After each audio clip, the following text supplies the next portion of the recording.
Hello all, welcome to Concepts. ഇന്ന് റെസിസ്റ്റേഴ്സിൻ്റെ part 2 ആണ് നമ്മൾ കവർ ചെയ്യാൻ ഉദ്ദേശിക്കുന്നത്. നേരത്തെ ഇട്ടിരുന്ന 2 വീഡിയോസും നിങ്ങൾ കണ്ടു എന്ന് പ്രതീക്ഷിക്കുന്നു. അപ്പോൾ നമുക്ക് വീഡിയോയിലോട്ട് കടന്നാലോ.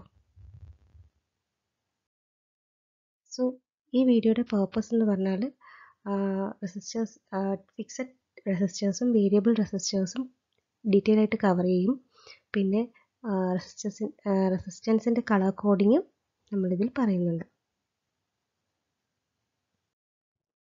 അപ്പോൾ ടൈപ്സ് ഓഫ് ഫിക്സഡ് റെസിസ്റ്റേഴ്സിനെ കുറിച്ചാണ് പഠിക്കാൻ പോകുന്നത്.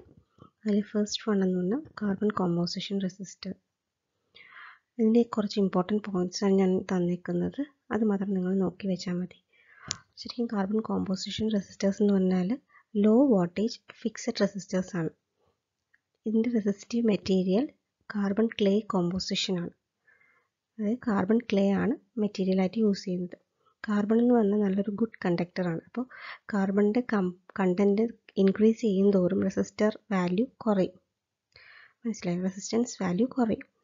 അപ്പോൾ അത് കാർബണിൻ്റെ കണ്ടൻറ്റ് അഡ്ജസ്റ്റ് ചെയ്ത് നമുക്ക് റെസിസ്റ്റൻസ് വാല്യൂ കൂട്ടാനും കുറയ്ക്കാനും പറ്റും. അപ്പോൾ ഇതിൻ്റെ ലീഡ്സ് എന്ന് പറഞ്ഞാൽ ടിൻഡ് കോപ്പർ വെച്ചിട്ടാണ് ഉണ്ടാക്കിയിരിക്കുന്നത്. പിന്നെ range of resistor varies from a few ohms to 22 mega ohm വരെ വേരി ചെയ്യാം. ടോളറൻസ് 5 to 20% ആണ്. ഇത് വളരെ ചീപ്പായിട്ടുള്ള റെസിസ്റ്റേഴ്സാണ്. ഇതിൻ്റെ വേറൊരു വേരിയൻ്റാണ് മെറ്റലൈസ്ഡ് കാർബൺ റെസിസ്റ്റേഴ്സ് എന്ന് പറയുന്നത്. ഇത് made by depositing a homogeneous layer of pure carbon over a glass or ceramic or insulating core. ഒരു ഗ്ലാസോ സെറാമിക്കോ അല്ലെങ്കിൽ ഒരു ഇൻസുലേറ്റിങ്ങോ ആയിട്ടുള്ള കോറിൻ്റെ മുകളിൽ നമ്മൾ homogeneous layer of pure carbon deposit ചെയ്തിട്ടുണ്ടാക്കിയെടുക്കുന്ന റെസിസ്റ്ററിന് പറയുന്ന പേരാണ് മെറ്റലൈസ്ഡ് കാർബൺ റെസിസ്റ്റേഴ്സ് എന്ന്. ഓക്കെ, അതിൻ്റെ ഫിഗറാണ് നമ്മൾ താഴെ കാണിച്ചിരിക്കുന്നത്. മേലെ കാണിച്ചിരിക്കുന്നത് കാർബൺ കോമ്പോസിഷൻ റെസിസ്റ്ററിൻ്റെ ഫിഗറാണ് കേട്ടോ. അപ്പോൾ ഇതിൽ കണ്ടോ, ഒരു ഗ്ലാസ് മീൻസ് ഒരു ഇതാണ് ഒരു മെറ്റലൈസ്ഡ് കാർബൺ റെസിസ്റ്റർ. ഇതിന് carbon film is deposited by means of pyrolysis of some hydrocarbon gas, for example benzene. ഇതിൻ്റെ റെസിസ്റ്റൻറ്റ് വാല്യൂ നമ്മൾ എങ്ങനെയാണ് അഡ്ജസ്റ്റ് ചെയ്യുന്നതെന്ന് വെച്ചാൽ, we can obtain the resistor value by either trimming or by cutting the helical grooves. See, in this figure helical grooves cut ചെയ്തിട്ടാണ് അതിൻ്റെ resistor value നമ്മൾ ഉണ്ടാക്കിയെടുക്കുന്നത്. അപ്പോൾ നമ്മൾ ജസ്റ്റ് ഇത് മോണിറ്റർ ചെയ്തുകൊണ്ടിരിക്കും ഇതിൻ്റെ റെസിസ്റ്റർ വാല്യൂ. ആൻഡ് ഈ ഹെലിക്കൽ ഗ്രൂവ്സ് കട്ട് ചെയ്യുമ്പോൾ എപ്പോഴാണ് നമുക്ക് ആവശ്യമുള്ള റെസിസ്റ്റൻസ് വാല്യൂ കിട്ടുന്നത് അവിടെ വെച്ച് നമ്മൾ സ്റ്റോപ്പ് ചെയ്യും. അങ്ങനെയാണ് ഈ ടൈപ്പ് ഓഫ് റെസിസ്റ്റർ ഉണ്ടാക്കിയെടുക്കുന്നത്. ആൻഡ് അതുകൊണ്ട് തന്നെ ഇതിന് പ്രിസിഷൻ കൂടുതലായിരിക്കും. So it is known as precision resistors. And ആക്യുറസിയും കൂടുതലായിരിക്കും. +or -1% വരെ ആക്യുറേറ്റ് ആയിരിക്കും. ഓക്കെ, ഇതിൻ്റെ കോണ്ടാക്ട് ലീഡ്സും ടിൻഡ് കോപ്പർ വെച്ചിട്ട് തന്നെയാണ് ഉണ്ടാക്കിയിരിക്കുന്നത്. So next is wire bond resistors. So wire bond resistors എന്ന് പറഞ്ഞാൽ it contains a long wire, usually nichrome, wound over a round hollow porcelain core. Okay, and the ends of this wire is attached to metal pieces. E metal pieces is inserted into the core. This is the metal piece. End of the metal piece is in this figure. See, you can see the nichrome wire is bounded over a hollow round porcelain core, and this nichrome wire ന്റെ end എവിടെയാണ് വന്നിരിക്കുന്നത്? ഒരു metal ക്യാപ്പിലാണ്. And from that metal cap tinned copper wire leads പുറത്തോട്ട് വരും. And ഇതാണ് ഒരു wire bond resistor എന്ന് പറയുന്നത്. ഓൾസോ ഇതിൻ്റെ ഈ ഫുൾ അസംബ്ലിനെ നമ്മൾ പിന്നെ എന്ത് ചെയ്യും? ഒരു ഇനാമൽ കോട്ടിംഗ് പ്രൊവൈഡ് ചെയ്യും. This enamel is containing powdered glass. അങ്ങനെ ഒരു ഇനാമൽ കോട്ടിംഗ് പ്രൊവൈഡ് ചെയ്തിട്ട് അതിനെ നമ്മൾ ഹൈ ടെമ്പറേച്ചറിൽ ഹീറ്റ് ചെയ്യും. അപ്പോൾ ഉണ്ടാകുന്ന മെറ്റീരിയലാണ് വിട്രിയസ് ഇനാമൽ എന്ന് പറയുന്നത്. ഈ വിട്രിയസ് ഇനാമൽ ഇതിന് ഇങ്ങനെ റെസിസ്റ്റേഴ്സിന് ഒരു മെക്കാനിക്കൽ സ്ട്രെങ്ത് പ്രൊവൈഡ് ചെയ്യാനും പിന്നെ ഹീറ്റ് ഡെസിപ്പേഷനും ഹെൽപ്പ് ചെയ്യും. ഓക്കെ, അതൊരു ഇമ്പോർട്ടൻറ്റ് ടേമാണ് വിട്രിയസ് ഇനാമൽ എന്ന് പറയുന്നത്. നെക്സ്റ്റ്, ഇതിൻ്റെ value 1 ohm to 100 kilo ohm വരെ റേഞ്ച് ഉണ്ടാവും. And also voltage rating 200 what വരെ ഉണ്ടാവും. Okay, next is thin film and thick film. അപ്പോൾ ഇതിൻ്റെ പേര് പറയുന്നത് പോലെ തന്നെ ഇതിൻ്റെ മാനുഫാക്ചറിങ് പ്രോസസ്സിനെ ബേസ് ചെയ്തിട്ടാണ് അതിന് തിൻ ഫിലിമാണോ തിക്ക് ഫിലിമാണോ എന്ന് ഡിറ്റർമിൻ ചെയ്യുന്നത്. അപ്പോൾ നമുക്കറിയാം ഇതെങ്ങനെയാണ് ഉണ്ടാക്കുന്നത്. ഒരു റെസിസ്റ്റീവ് ലെയർ ഒരു സെറാമിക് ബേസിൻ്റെ പുറത്ത് കോട്ട് ചെയ്തിട്ടാണ് നമ്മൾ ഈ ഫിലിം റെസിസ്റ്റേഴ്സ് ഉണ്ടാക്കുന്നത്. അപ്പോൾ അതിൻ്റെ തിൻ ഫിലിം റെസിസ്റ്റർ ആകുമ്പോഴത്തേക്ക് ആ റെസിസ്റ്റീവ് ലെയറിൻ്റെ തിക്നെസ്സിൻ്റെ ഓർഡർ അറൗണ്ട് ഒരു 0.1 മില്ലിമീറ്റർ മൈക്രോമീറ്ററോ അതിനേക്കാളും കുറവായിരിക്കും. പക്ഷേ തിക്ക് ഫിലിം എന്ന് പറഞ്ഞാൽ ഈ തിൻ ഫിലിമിനേക്കാളും 1000 ടൈംസ് തിക്നെസ് കൂടുതലായിരിക്കും. അതുപോലെ തന്നെ ഇതിൻ്റെ രണ്ടിൻ്റെ മാനുഫാക്ചറിങ് പ്രോസസ്സും വ്യത്യാസമുണ്ട്. Thin film resistors have A metallic film that is vacuum deposited on an insulating substrate, whereas thick film resistors are produced by firing a special paste onto the substrate. The paste is a mixture of glass and metal oxides. Okay, അതാണ് അതിൻ്റെ manufacturing പ്രോസസ്സിലും രണ്ടിനും difference ഉണ്ട്. അടുത്ത് thin film നമ്മൾ എവിടെയൊക്കെയാണ് use ചെയ്യുന്നതെന്ന് പറഞ്ഞാൽ, since thin film is very much accurate and it has A better temperature coefficient and is more stable. അപ്പോൾ നമ്മൾ എവിടെയാണോ സ്റ്റെബിലിറ്റിയും ആക്യുറസിയും ഒക്കെ മാറ്റർ ചെയ്യുന്നത് അവിടെ നമ്മൾ തിൻ ഫിലിം റെസിസ്റ്റേഴ്സ് യൂസ് ചെയ്യും. അതേസമയം തിക്ക് ഫിലിം എന്ന് പറയുമ്പോൾ യൂസ് ചെയ്യുന്നത് എവിടെയാണോ നമുക്ക് കോസ്റ്റ് ഒരു മാറ്ററായിട്ട് വരുന്നത് അവിടെ നമ്മൾ തിക്ക് ഫിലിം യൂസ് ചെയ്യും. അതുപോലെ തന്നെ തിക്ക് ഫിലിം റെസിസ്റ്റേഴ്സിൻ്റെ ആക്യുറസിയും അതിൻ്റെ സ്റ്റെബിലിറ്റിയും ഒക്കെ വളരെ പുവറാണ്. അപ്പോൾ അതൊന്നും ഒരു മാറ്റർ അല്ലാതെ കോസ്റ്റ് മാറ്ററായിട്ട് വരുന്ന പ്ലേസസിലാണ് നമ്മൾ തിക്ക് ഫിലിം റെസിസ്റ്റേഴ്സ് യൂസ് ചെയ്യുന്നത്.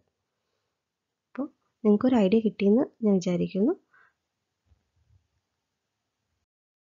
Okay, next is types of variable resistors ആണ്. നമ്മൾ നേരത്തെ വീഡിയോയിൽ പറഞ്ഞിട്ടുണ്ട് 3 ടൈപ്സ് വേരിയബിൾ റെസിസ്റ്റേഴ്സ് ആണുള്ളത്: പൊട്ടൻഷ്യോമീറ്റേഴ്സ്, റിയോസ്റ്റാറ്റ്സ് ആൻഡ് ട്രിമ്മേഴ്സ്. അപ്പോൾ നമ്മുടെ ഫസ്റ്റ് വൺ പൊട്ടൻഷ്യോമീറ്ററിനെ കുറിച്ചാണ് ഈ സ്ലൈഡിൽ നമ്മൾ പറയുന്നത്. ഓക്കെ, സോ ഫിഗറിൽ കാണിക്കുന്നത് പോലെ ഒരു പൊട്ടൻഷ്യോമീറ്ററിന് 3 ലീഡ്സ് ആണ് ഉള്ളത്. 2 ഫിക്സഡ് ലീഡ്സും ഒരു വേരിയബിൾ ലീഡും. നമ്മൾ ഇൻപുട്ട് കൊടുക്കുന്നത് 2 ഫിക്സഡ് ലീഡിനും ഇടയിലാണ്.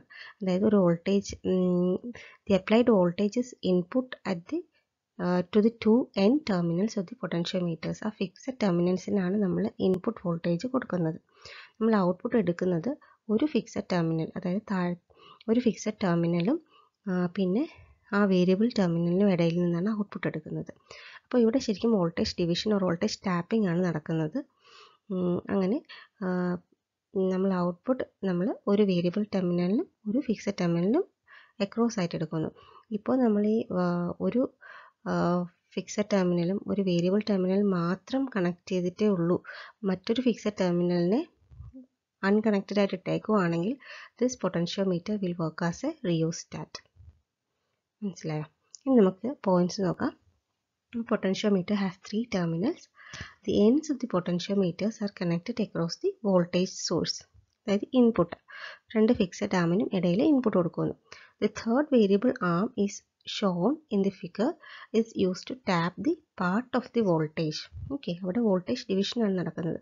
നമ്മൾ ഈ വേരിയബിൾ ആം മൂവ് ചെയ്യുമ്പോഴത്തേക്ക് നമുക്ക് ഔട്ട്പുട്ടിന് വാല്യൂ വോൾട്ടേജിൻ്റെ വ്യത്യാസം വരുന്നുണ്ട് by varying the resistance value. Okay, so the applied voltage V is input to the 2 end terminals of the potentiometers. The variable V is taken as output between the variable arm and the end terminal, between one variable arm and the end terminal. Okay, the potentiometer may be used as a rheostat by simply using the wiper terminal. Wiper terminal means the varying terminal, no, third terminal, and one of the other terminals, that is the fixed one. The third terminal is left unconnected or unused. Okay, so next is rheostat. നിങ്ങൾ ആദ്യം ആ ഫിഗറിൽ നോക്കൂ. നേരത്തെ കണ്ട പൊട്ടൻഷ്യോമീറ്ററും ഇതും തമ്മിൽ ഒരേ ഒരു വ്യത്യാസമേ ഉള്ളൂ.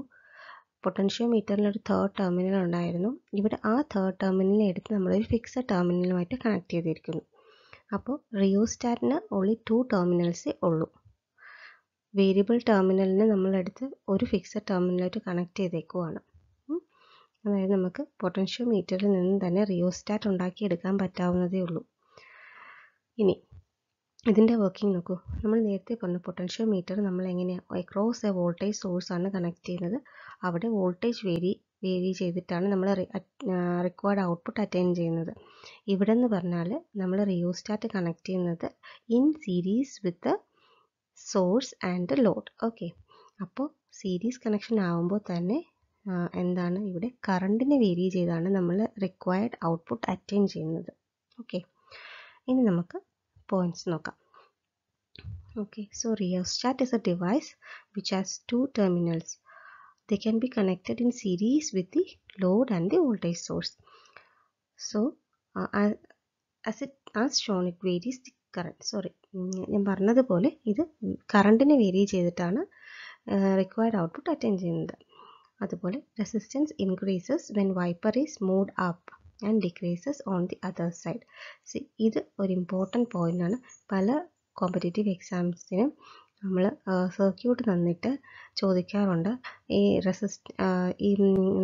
ഒരു സർക്യൂട്ടും തരും, ഒരു ആംപ്ലിഫയറിൻ്റെയോ ഒരു എന്തെങ്കിലും ഒരു സർക്യൂട്ട് തരും. അത് കഴിഞ്ഞിട്ട് അതിലൊരു റിയോസ്റ്റാറ്റും ഉണ്ടാവും, അല്ലെങ്കിൽ ഒരു പൊട്ടൻഷ്യോമീറ്ററും ഉണ്ടാവും. എന്നിട്ട് ഈ പൊട്ടൻഷ്യോമീറ്ററിൻ്റെ ഓരോ പൊസിഷനിലും എന്തായിരിക്കും വാല്യൂസ്, ഇൻക്രീസ് ചെയ്യോ ഡിക്രീസ് ചെയ്യോ എന്ന് ചോദിക്കാറുണ്ട്. അപ്പോൾ resistance increases when the wiper is moved up and decreases on the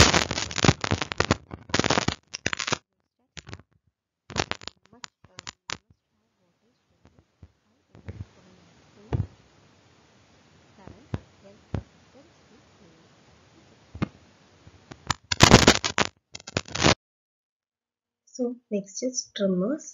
Trimmers എന്ന് പറഞ്ഞാൽ സെയിം as പൊട്ടൻഷ്യോമീറ്റർ തന്നെയാണ്. ഓൺലി തിങ് ഈസ് എവിടെയാണ് നമ്മളിത് യൂസ് ചെയ്യുന്നത് എന്നത് ഡിപ്പെൻഡ് ചെയ്തിരിക്കും. ട്രിമ്മർ ആണോ പൊട്ടൻഷ്യോമീറ്റർ ആണോ എന്ന് ഡിറ്റർമിൻ ചെയ്യുന്നത്. ട്രിമ്മേഴ്സ് എവിടെയാണ് യൂസ് ചെയ്യുന്നത്? To calibrate a device or circuit after manufacturing and often required a special tool for adjustment. Okay, this is known as a trimmer. So നമ്മൾ ടൈപ്പ് ഓഫ് റെസിസ്റ്റേഴ്സ് കവർ ചെയ്തു. അടുത്ത് colour coding ആണ് പഠിക്കാൻ പോകുന്നത്. അപ്പോൾ colour coding എന്തിനാണ് ഉപയോഗിക്കുന്നത്? നമ്മളൊരു റെസിസ്റ്ററിൻ്റെ വാല്യൂ ഡിറ്റർമിൻ ചെയ്യാൻ വേണ്ടിയിട്ടാണ് കളർ കോഡിംഗ് യൂസ് ചെയ്യുന്നത്. എല്ലാ റെസിസ്റ്റേഴ്സിൻ്റെയും പുറത്ത് അതിൻ്റെ വാല്യൂ പ്രിൻറ്റ് ചെയ്യാനുള്ളൊരു സ്പേസ് ഉണ്ടാവണം എന്നില്ല. അപ്പോൾ അതിന് വേണ്ടിയിട്ടാണ് നമ്മൾ കളർ കോഡിംഗ് ഇൻട്രൊഡ്യൂസ് ചെയ്തിട്ടുള്ളത്. നിങ്ങൾ ഫിഗറിലേക്ക് നോക്കൂ, അവിടെ ഒരു റെസിസ്റ്റർ തന്നിട്ടുണ്ട്. അപ്പോൾ ആ റെസിസ്റ്ററിന് പുറത്ത് 4 ബാൻഡ്സ് ഓഫ് കളേഴ്സ് ഉണ്ട്. അതിൽ ഫസ്റ്റ് ബാൻഡ് എന്ന് വെച്ചാൽ ബ്രൗൺ, പിന്നെ ബ്ലാക്ക്, പിന്നെ റെഡ് ആൻഡ് ഗോൾഡൻ.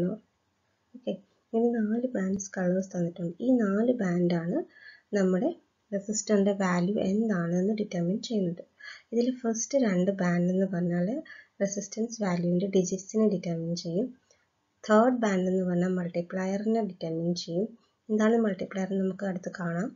അടുത്ത ഫോർത്ത് ബാൻഡ് എന്ന് പറഞ്ഞാൽ എന്താ? അതിൻ്റെ ടോളറൻസിനെ ഡിറ്റർമിൻ ചെയ്യും. അപ്പോൾ എന്താണ് ടോളറൻസ്? ഇപ്പോൾ ഒരു റെസിസ്റ്റൻസ് വാല്യൂ 10 ആണെന്നുണ്ടെങ്കിൽ and tolerance is given as 10%, that is plus or minus 10%. അങ്ങനെയെങ്കിൽ റെസിസ്റ്റൻസ് വാല്യൂ 10ൻ്റെ 10% എത്രയാണ്? 1. അപ്പോൾ ഈ 10 ഓം റെസിസ്റ്ററിൻ്റെ വാല്യൂ 11 9 ആകാനുള്ള ചാൻസ് ഉണ്ട്. അതായത് 10 + 1 11 or 10 - 1 9 ഇതാകാനുള്ള ചാൻസ് ഉണ്ടെന്ന് മാനുഫാക്ചറിങ് ടൈമിൽ തന്നെ ഡിറ്റർമിൻ ചെയ്തിട്ടുള്ള കാര്യമാണ്. അത് ആ ടോളറൻസ് വാല്യൂ ഡിറ്റർമിൻ ചെയ്യുന്ന ബാൻഡാണ് ഫോർത്ത് ബാൻഡ്. ഓക്കെ, അപ്പോൾ ഇനി നമുക്ക് ഈ കളേഴ്സിൻ്റെ വാല്യൂ എന്താണ്, എങ്ങനെയാണ് ഇത് ഡിറ്റർമിൻ ചെയ്യുന്നതെന്ന് നോക്കാം. അപ്പോൾ നമ്മളിവിടെ ഒരു ചാർട്ട്, ഒരു ടേബിൾ തന്നിട്ടുണ്ട്. അതിലെന്താ പറയുന്നത്? ഫസ്റ്റ് കളർ ബ്ലാക്ക് ആണ്. ആ ബ്ലാക്കിൻ്റെ വാല്യൂ എന്ന് പറഞ്ഞാൽ 0 ആയിരിക്കും. അതുപോലെ തന്നെ മൾട്ടിപ്ലയർ എന്ന് പറഞ്ഞാൽ 10⁻⁴, അതായത് 1 ആയിരിക്കും. Okay, next is brown. ബ്രൗണിൻ്റെ വാല്യൂ 1 ആയിരിക്കും. Multiplier 10⁻1, that is 10. Next is red. റെഡിൻ്റെ വാല്യൂ 2 ആയിരിക്കും and its multiplier 10⁻2, that is 100 ആയിരിക്കും. അതായത് ബ്ലാക്ക് സെക്കൻഡ് പൊസിഷനിലോ ഫസ്റ്റ് പൊസിഷനിലോ വരുവാണെങ്കിൽ വാല്യൂ ആണ് 0 ആണ് നമ്മൾ എടുക്കുക. മനസ്സിലായോ? വാല്യൂ അത് റെസിസ്റ്റൻസിന് വാല്യൂവിനെയാണ് ഡിറ്റർമിൻ ചെയ്യുന്നത്. അപ്പോൾ അത് 0 എന്നുള്ള ഡിജിറ്റാണ് നമ്മൾ എടുക്കുക. ഇപ്പോൾ അത് ബ്ലാക്ക് തേർഡ് പൊസിഷനിലാണ് വരികയാണെങ്കിൽ തേർഡ് പൊസിഷൻ എന്താണ്? തേർഡ് ബാൻഡ് എന്ന് പറഞ്ഞാൽ മൾട്ടിപ്ലയർ ആയിട്ടാണ് എടുക്കുക. ഇപ്പോൾ അവിടുത്തെ എൻ്റെ വാല്യൂ എന്ന് പറഞ്ഞാൽ 1 ആയിരിക്കും. അതായത് 10⁻0 1 ആയിട്ടാണ് എടുക്കുന്നത്. മനസ്സിലായോ? ഇപ്പോൾ ഈ താഴെ തന്നിരിക്കുന്ന റെസിസ്റ്ററിൽ 4 ബാൻഡ്സ് ഉണ്ടല്ലോ, അത് വെച്ച് നമുക്ക് നോക്കാം. ഫസ്റ്റ് ബാൻഡ് ബ്രൗൺ ആണ്. ബ്രൗൺ എന്താണ്? ഫസ്റ്റ് ബാൻഡ് വാല്യൂ ആണ് എടുക്കേണ്ടത് അല്ലേ? അപ്പോൾ ബ്രൗണിൻ്റെ വാല്യൂ എന്ന് പറഞ്ഞാൽ 1 ആണ്. അത് നമ്മൾ താഴെ എഴുതിയിട്ടുണ്ട്. അടുത്ത് ബ്ലാക്കിൻ്റെ വാല്യൂ എന്ന് പറഞ്ഞാൽ 0. ഫസ്റ്റും സെക്കൻഡും വാല്യൂസ് ആണ് എടുക്കുന്നത്. അടുത്ത് റെഡ് തേർഡ് ബാൻഡ് ആണ്. അപ്പോൾ നമ്മൾ മൾട്ടിപ്ലയർ ആണ് എടുക്കുന്നത്. റെഡിൻ്റെ വാല്യൂ എന്നാണ് 2. പക്ഷെ നമ്മൾ മൾട്ടിപ്ലയർ ആയിട്ട് എടുക്കുമ്പോൾ എന്ത് ചെയ്യും? Multiplied by 10⁻², that is 100. അപ്പോൾ ഈ റെസിസ്റ്ററിൻ്റെ വാല്യൂ എങ്ങനെയാണ് ഡിറ്റർമിൻ ചെയ്യുന്നത്? 10 × 10⁻², ദാറ്റ് ഈസ് 1 കിലോ ഓം ആയിട്ടാണ് ഡിറ്റർമിൻ ചെയ്യുന്നത്. ഇനി ഫോർത്ത് ബാൻഡ് എന്ന് പറഞ്ഞാൽ നമ്മൾ പറഞ്ഞു ടോളറൻസ് ആണെന്ന്. അപ്പോൾ ടോളറൻസിന് വേണ്ടി വേറൊരു ടേബിൾ കൊടുത്തിട്ടുണ്ട്. അവിടെ 4 പറഞ്ഞിട്ടുണ്ട്. സിൽവർ ആണെങ്കിൽ 10%, ഗോൾഡ് ആണെങ്കിൽ 5%, റെഡ് ആണെങ്കിൽ 2% ആൻഡ് ബ്രൗൺ ആണെങ്കിൽ 1%. അപ്പോൾ ഇപ്പോൾ ടോളറൻസ് ബാൻഡ് അവിടെ ഇല്ല എന്നുണ്ടെങ്കിൽ എന്ത് ചെയ്യും?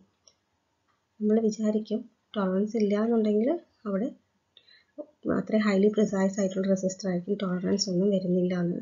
എന്നുള്ളത് തെറ്റാണ്. ടോളറൻസ് ബാൻഡ് ഒരു റെസിസ്റ്ററിൽ തന്നിട്ടില്ല എന്നുണ്ടെങ്കിൽ എന്താണ് ടോളറൻസ് എന്ന് പറഞ്ഞാൽ 20% ആയിരിക്കും.